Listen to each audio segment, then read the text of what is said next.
ایک دفعہ کا ذکر ہے کہ سرسبز پہاڑیوں کے درمیان واقع ایک پرانے گاؤں میں ایزابیلا نامی ایک نوجوان عورت رہتی تھی۔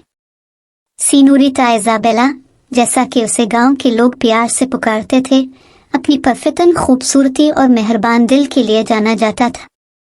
اس کے لمبے بہتے ابنوس کے بال تھے جو آدھی رات کے آسمان کی طرح چمک رہے تھے، اور آنکھیں سمندر کی طرح گہری اور پراسرار تھی۔ ایزابیلا کے دن اس متحرک باغ کی دیکھ بھال کرتے ہوئے گزرے تھے جس نے اس کی چھوٹی سی کاٹیج کو گھیر رکھا تھا۔ اس کا فطرت کے ساتھ ایک خاص تعلق تھا، اور اس کا باغ کسی دوسرے کی طرح پھلا پھولا۔ اس نے جو پھول اگائے وہ پورے گاؤں میں سب سے زیادہ رنگین اور خوشبودار تھے، اور اس کی جڑی بوٹیاں ان کی شفا بخش خصوصیات کی وجہ سے ہر کوئی تلاش کرتا تھا۔ ایک دھوپ کی صبح الیجینڈرو نامی ایک خوبصورت مسافر گاؤں میں پہنچا۔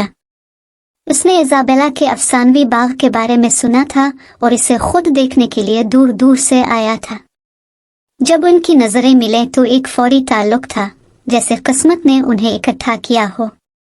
الیجینڈرو اور ایزابیلا نے ایک ساتھ گاؤں کی تلاش، کہانیاں بانٹنے اور محبت میں پڑھنے میں دن گزارے۔ الیجینڈرو ایک باصلاحیت موسیقار تھا، اور اس نے ستاروں کے نیچے ایزابیلا کو سیرن کیا، رات کو میٹھی دھنوں سے بھر دیا۔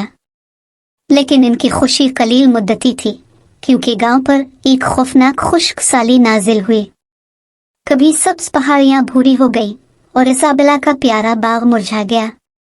دیہاتی مایوس ہو گئے کیونکہ ان کی فصلیں ناکام ہو گئیں اور پانی کی کمی ہو گئی۔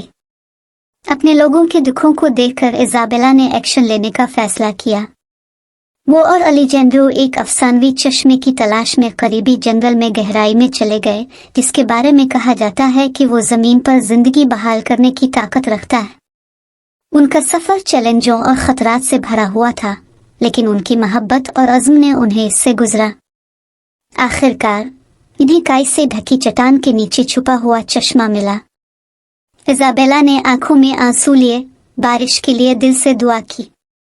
معجزانہ طور پر بارش کی بوندیں گرنے لگیں اور چشمے کا پانی خشک زمین کو بجھانے لگا۔ زمین کے دوبارہ زندہ ہونے کے بعد گاؤں نے خوشی منائی، اور ایزابیلا کا باغ پہلے سے کہیں زیادہ خوبصورتی سے کھلا۔ الیجینڈرو اور ایزابیلا کی محبت ہر گزرتے دن کے ساتھ مضبوط ہوتی گئی، اور وہ خوشی سے ایک ساتھ رہتے تھے، نہ صرف اپنی محبت بلکہ اس زمین اور لوگوں کی بھی پرورش کرتے تھے جنہیں وہ پسند کرتے تھے۔ اور اس طرح سینوریٹا ایزابیلا اور اس کے جادوئی باغ کی کہانی زندہ رہی، ہر ایک کو یاد دلاتی ہے کہ محبت، عزم اور فطرت سے گہرا تعلق یہاں تک کہ سخت ترین چیلنجوں پر بھی قابو پا سکتا ہے۔